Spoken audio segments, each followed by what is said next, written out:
Hey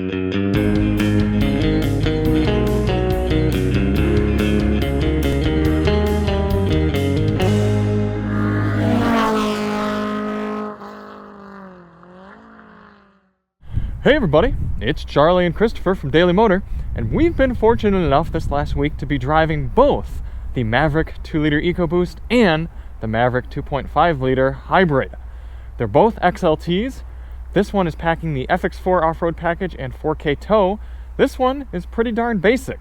So for this video, we're going to go out and talk about the differences between the two powertrains, sort of our observations as we've been spending time in both, and kind of what they're each like to drive, and maybe who should be considering one powertrain or the other. Now, not only have we been driving these around, but we just finished our highway fuel economy test. So we took both trucks out at the exact same time, same situation, same sort of test, same tire pressures and everything, and tested them out. This one got 30 miles per gallon on the highway. That one saw 33. So even though the EPA estimates are much higher, 42 city, 37 combined, for this truck and 33 on the highway. This one's only 29 highway, 25 combined, and what, 22, 23-ish in the city, I think. If you're doing a lot of driving on the highway, you actually aren't going to see too much of a benefit from the hybrid model, but it hasn't been hard for us to achieve well over 35 miles per gallon driving this around in mixed driving, whereas that's about 24. So you got to kind of consider your driving, and we'll talk about that a little bit more as we go. But if you do want to see those fuel economy tests, check the links in the description. In fact, I'll put a link to the whole Maverick playlist we've got. We've got sound system tests. Still haven't tested the 8-speaker and a Lariat yet, but yeah, and you have to get the Lariat luxury package to get that, so you're getting pricey for that system. But if you do want to see all those, check the links in the description. Also, if you want to see a little bit more of a visual comparison and kind of talking FX4 versus non-FX4, check the links in the description. We're going to be doing another video right after this, kind of talking about what separates these trucks from a ride standpoint, because they've got different shocks, and kind of what you could do with an FX4 that you couldn't with the front-wheel drive truck. So link in the description for that. But this one, we're going to be kind of focusing on powertrains. First things first, the hybrid is actually the base model. So if you get a super cheap Maverick starting just above 20, yeah, after destination, you're looking just over $21,000. You're getting a hybrid. So not only is it the cheaper powertrain option from a running cost standpoint, it's also cheaper from a purchase standpoint. But it's not dramatic to step up to the 2-liter turbo. And I do find it interesting that they offer the 2-liter turbocharged in a front-wheel drive model as well. I feel like most people who want to even bother stepping up to the 2-liter turbo, they might as well just get all-wheel drive. Because if you're going to stick with front-wheel drive and only a 2,000-pound tow rating, which the hybrid is maxed out at, just stick with the hybrid. Yeah. Why would you pay to get the less efficient engine that also has a 2,000-pound tow rating and just stick with front-wheel drive? So I could see Ford canceling that in the future. Yeah. We're going to do this Daily Motor style, if you will. Chris is going to hop in the hybrid. I'm going to hop in the 2-liter, and we're going to call each other. Yes. And hopefully our Bluetooth waves don't get intermingled. Maybe we should just CarPlay it. That'll probably be the safest way to do it. I'm gonna CarPlay. Just plug in, yeah. And we're gonna drive for a little bit, talk about sort of the differences in the two engines, and flip-flop and wrap it up. Yeah. Let's go. Truck stuff. As I said, these are both XLT models. Fortunately, they've got rubber floor mats as well, because our shoes are very dirty. XLT models do not have push-button start. Good old-fashioned key. Both very identical inside. You do have this rotary shifter that gets you into drive. Yeah, but it spins continuously. It does. I'm a little bummed that it doesn't have a stop point. Yeah, we're driving a Jeep Grand Cherokee this week, and it just feels so solid. It snaps right into place. Chrysler's always done a really good job with that rotary shifter. Yeah, these feel a little flimsy in comparison, but I'm not going to complain. Just due to the price point and, you know, functionality, you have all this room down here and everything. So that is one thing that really makes the Maverick magical, and we're a little guilty of this at being journalists, but the way to woo a journalist is not through horsepower or through fancy features or anything. It's by good value, because it's so often that we're inundated with cars that, yeah, they're impressive, like the Mercedes S-Class. I mean, yeah, we loved it, but it also costs six figures. So to get into a truck like this, we'll give it so many more passes on certain things because of the price, but really, most of my complaints with this vehicle, I've had it for over 1,000 miles now, and I've spent a good amount of time in yours also. Any complaint I have is very, very minor, very petty. Yeah, I agree 100%. I shot my DM test drive on this yesterday, and I was really racking my brain trying to come up with something that I didn't like, and I kept coming back to that whole philosophy that you just talked about on you can't knock this truck for little petty things like, you know, the odd little rattle here or there, and you know, that could also be because this is a press car with 5,000 miles on it, but just like things like that, and like, okay, the steering wheel isn't leather, but also this is an XLT, it's not the Lariat, it's $23,000. Like, I don't know, it's just it's so easy to find the value in this truck, and even the fact that it is a truck and it's like the cheapest car that Ford sells. Right. Yeah, before you'd have to get a Fiesta or Focus to get an affordable entry-level Ford, and now you get a whole pickup truck. Yeah, this is like the natural progression from a Ford Fiesta. So we could wax poetic about the Maverick for a long time, but we'll save that for another video. Let's talk powertrains. This one, we're rocking 250 horsepower and 277 pound-feet of torque, mated to an 8-speed automatic transmission. And I will say, the 8-speed is probably my favorite transmission that Ford makes. The 10-speed is fine. They've got it dialed in pretty decently at this point, but I feel that 8 gears are just the right amount in this day and age. 7's good, 9's okay. I think 8 is the sweet spot. I think we've seen that with all the ZF 8 speeds in so many products, but Ford's 8-speed is pretty darn good as well. That's a smooth transmission in your Maverick. So mine is the hybrid, so it's a 2.5 liter naturally aspirated Atkinson cycle 4-cylinder engine with, of course, an hybrid battery. So combined power output is 191 horsepower, and then combined torque, or battery max, or whatever you called it earlier, 173 foot-pounds. So a little bit less power, but it's such a smooth powertrain. Everything is just so effortless, and you don't really have to rev that engine out ever to get this thing up to speed. It's not very loud in here, you know, despite the lack of sound deadening. I haven't found it droning or being hard to listen to, so I'm really pretty impressed with this hybrid powertrain. Yeah, I always thought driving this truck around that this 2-liter turbo, you got a whole bunch of torque, that 277 pound-foot. It doesn't have to rev out in order to get up and get going, but you do hear the motor clicking away quite a bit. I mean, it's small and it's subtle, but you hear a lot of injector, and you hear it working and shifting and everything.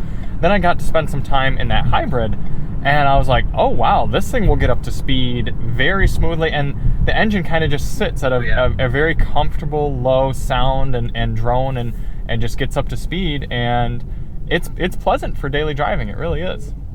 I actually just got out of break-in period with this truck, which makes me happy because I can finally floor it. I had to keep from flooring it for 1,000 miles and show restraint, if you will, but now I get to unlock all of these 250 ponies, and it's quick. This thing is peppy. So does it feel noticeably quicker than this one? I think so. I mean, not really in daily driving because that has a good amount of torque, and it fills in so well with the battery and the 2-liter turbo, or with the battery and the hybrid motor and everything. The CVT, that's what I was going for. Battery and the CVT. But when you kind of lean on it, this one just shows so much more response, especially once you get on it hard. But I really haven't gotten on it hard too much, so let's kind of see what happens. Oh yeah! Wow, look at it go! it's a sports car. We're gonna have to take the semi. Are you maxed right now? Yes. Wow. Absolutely flat out. Well, I was. Now I'm not. But now, in theory, your center of gravity might be a little bit lower than mine. But either way, these should handle this corner no problem around oversteer. I'm just trying to watch your line through here and pay attention to my brake vibration. Oh yeah, that thing has some horribly warped rotors. I got a lot of understeer through there. Okay. Interestingly, since that one is front wheel drive, but it's the hybrid, that car weighs about 100 pounds more than the front wheel drive 2-liter turbo Maverick. But The all-wheel drive FX4 2-liter turbo Maverick weighs about 100 pounds more than that one. So they're right all around the same weight, but mine is about 100 pounds heavier than yours. Pretty negligible. Okay. This thing does settle down really easily in terms of the transmission. I mean, we cruise around at just over 1,000 RPM sometimes, and you can hear the little turbo whooshing away.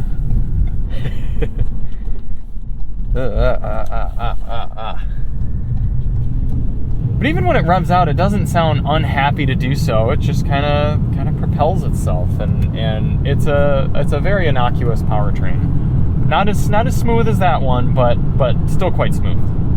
Yeah, but they both do a good job of just being settled down, and they don't really feel cheap in the powertrain department.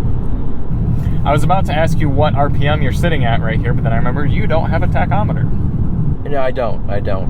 I'm going 58 miles per hour, if that helps. That one will run on battery only in a lot of situations. I've noticed up to about 25 miles per hour you can go ginger on the throttle. Well.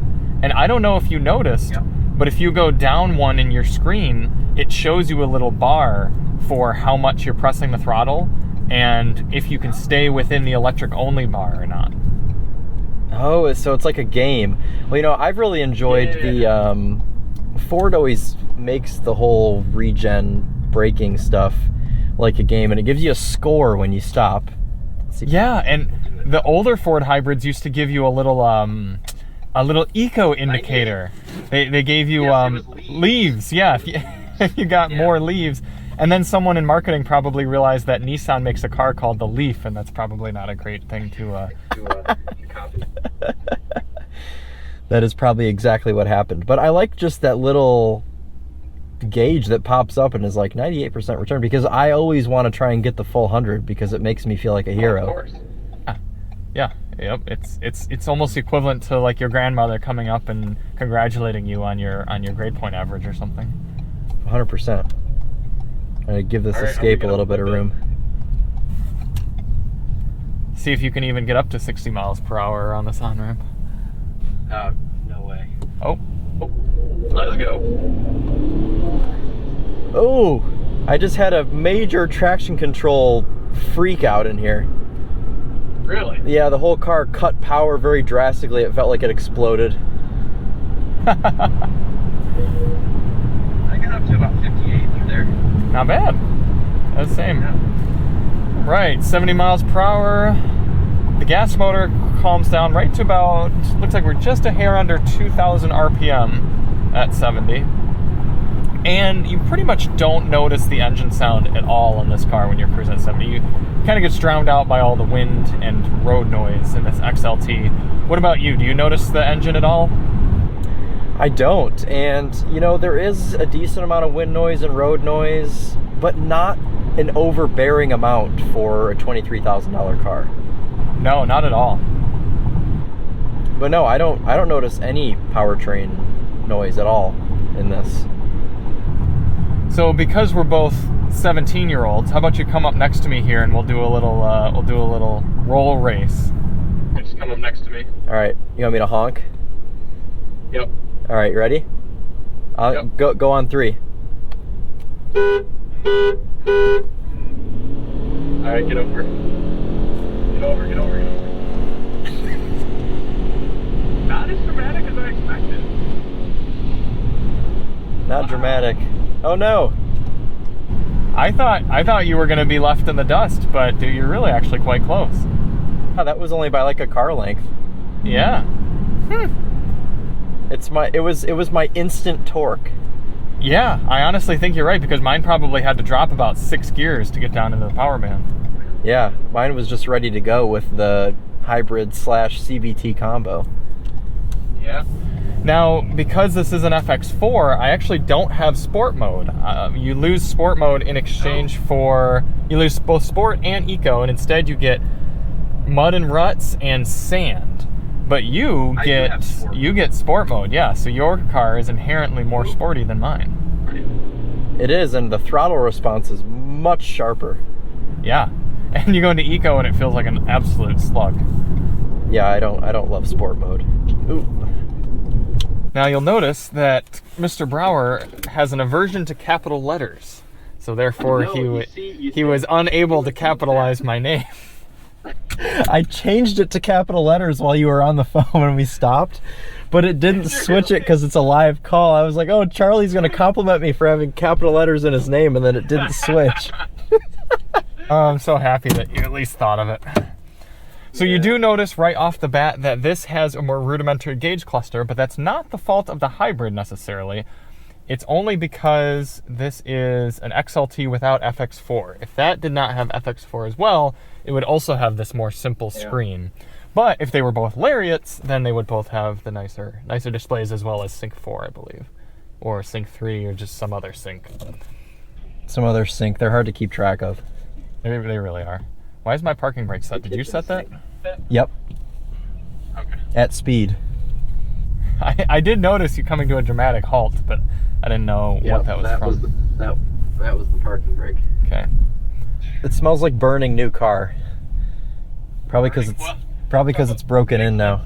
Yeah, exactly. I've been flogging it. So we're not going to really comment too much on ride differences or that matter. If you do want to see that, check our video kind of talking more about the FX4 versus non-FX4. But right off, you can see how the engine kind of just sits at a certain power and accelerates. Hey, do me a favor and reset the trip computer and the fuel economy, and let's just compare what we get at the end of this session. Okay. It has been reset. Oh, look at this edge that was stopping at the roundabout, even no one was in it. Good. Gives me faith in humanity. I do love being able to come to a stop, or at least slow yourself down and get that regeneration aspect. It feels so much more useful to me. I'm a very pragmatic, practical type of person. So when I can feel like not all my kinetic energy is being converted into heat, and some of it can be converted back into electrical potential energy in the battery there, that does bring joy to my heart. Yep. I don't understand anything that you just said, but I agree with you. Cruising here at about 60. We're using the engine. We're not using the electric only, but you'll see as I kind of coast in, I get that little indicator saying electric, letting me know that the engine is off and we're running on battery only. All right, following your line through here. Well, that was not a good line to follow, but Oh yeah, that's my first time flooring this. It's got some good grunt, doesn't it? Yeah, and little. It's more grainy and less pleasant when you rev it out. That one doesn't sound bad at all when you're getting on it hard. No, it doesn't, but all like hybrids with CVTs always sound angry when you rev them out. Yeah, that's definitely not a fault of this truck in particular. It's just the fact that it is what it is. Yeah. Yeah, I kind of like the lightness of this powertrain, if that makes sense. Like it feels like it's more eager. 100% agree. I noticed that when I got back in it today after the fuel economy test. You like look down and you're like, oh, I'm already doing 45 miles per hour. That's nice. Yeah. There's full tilt. Oh wow, I'm half throttle and I'm keeping up. This does continue to accelerate for a while, though. I mean, it does just keep on pulling, but I do wish they would have given paddle shifters with the 2-liter. oh boy, do you? I do wish that, and there are no paddles. I wish for at least a way to manually hold your gear. I'm a bit disappointed that you can't, but if you put that into tow haul mode, that kind of functions as a sport mode, and it does with this one as well. And if you do that, tow haul mode in this car holds gear more than sport mode does, so it makes it feel very peppy. Interesting, okay. But no, I do agree that it's a bit of a shame that Ford didn't put some way of manually shifting that truck. Yeah, because if you do the upgraded engine on the Bronco Sport, you get the paddle shifters. Ah. I think the differences between the hybrid and the gas motor from a general cost of ownership standpoint, they're less dramatic than you might think on paper, because a lot of outlets and people like to throw out this 42 mile per gallon number on this car. And it's like, yeah, technically driving, if you were doing strictly city driving and being really easy on it, I'm sure you could see over 40 miles per gallon. That wouldn't be too hard. And on that truck, if you were doing strictly city driving, yeah, you'd be way down in the low 20s. But what people forget with city driving is, unless you maybe live in a very dense urban environment, you're not going to put a majority of your miles on in the city. For us here that live in the Midwest, for example, nice. We might do a little bit of city driving, but if we're going to put a lot of miles on in a day, it's going to be going on some sort of highway road trip, or it's going to be driving down to Detroit, which is 40 miles one way and 40 miles back, so there's 80 miles on highway. And you might only spend 10 or 20 miles driving in the city. So your actual cost of ownership, if you do 15,000 miles in both of these trucks, you're probably only going to see about a $500 to $700 difference in your fuel bill between the two. So yes, this one is more efficient than that, and it's very easy to get its efficiency numbers, but don't let that make it seem like you're going to get hosed if you get the 2-liter turbo. Right. Yeah, and people that are driving in dense cities every day, or people that live in super dense, like if you live downtown Chicago, you're not driving a car to work. So I think your point is super valid with, sure, you can get that 40 mile per gallon figure, but like for how long? Like for how much of your journey is that really going to matter? Right. Do you have a preference toward one powertrain or the other, just in general driving so far? So I think I would still choose the hybrid, just because I like it. This is great, but I like that. I agree as well. For a daily driving type situation, I think the hybrid actually does provide just a little bit of a smoother, more straightforward and silky experience. It's a little more grainy when you have to get on it hard, but realistically, when you're just driving around day to day, you don't have to get on your car very hard, and it's only for little bursts, maybe to get on the highway or something. Now, all of that being said, I think the hybrid is the better option for the average buyer, someone who's not really going to be doing any towing and doesn't want a truck replacement. They want a crossover replacement. I say stick with the hybrid. Just get front wheel drive, get yourself a good set of winter tires, and you're going to be good to go. I don't think you should opt for the 2-liter turbo just because you think you need all-wheel drive. I mean, unless you legitimately do, like you live on a very snowy road that doesn't get plowed very regularly, or you live up in a very northern climate that gets a lot of snow, save yourself the money and just get the front-wheel drive 2-liter or hybrid option. But the other people that I'll say should opt for the 2-liter turbo is if you do a lot of off-roading, or if you do a lot of towing, because then you can get the 4K tow package, you can get FX4, and you get more of a truck. This is more of like just a little city vehicle that just happens to have a bed. That one is like a truck that's capable of real truck things. I agree with that. I like the idea of having a hybrid powertrain in this vehicle, because I just think that the whole concept of this vehicle is super unique, and just the overall vibe of everything with it, I think that I would choose the hybrid. What is your MPG right now? 19.4. Okay, mine is 30. Ah, well, there you go. Pretty telling. So hopefully that was informative and enlightening for some of you that are maybe debating between which powertrain to get. Another thing we should point out is you might not even be able to buy a hybrid right now. You can't even place an order for a 2022 hybrid Maverick anymore. They're pushed all the way out to 2023 model year to build a hybrid. You might be able to get lucky and pick up one off a dealer stock if a dealer was smart enough to order a few, or maybe somebody built one and then didn't take delivery of it. Maybe they got anxious and just bought a 2-liter instead. But other than that, you're probably going to have to get a 2-liter turbo, and that's what happened with us. I would have rather had this spec of truck, an XLT, hybrid, front-wheel drive, but there were none available. Yeah. Why does Ford do that? Why do they make something like this that's excellent, and then they don't make any of them. Well, Ford straight up admitted they did not expect the demand for the hybrid. Why? I don't know. I think they must have. Just look at the fact that so many manufacturers have just waited to come out with a car like this. Yeah. And it finally took some smart soul at Ford to say, let's make this and build it. And look how well it's doing. I mean, it's North American Truck of the Year.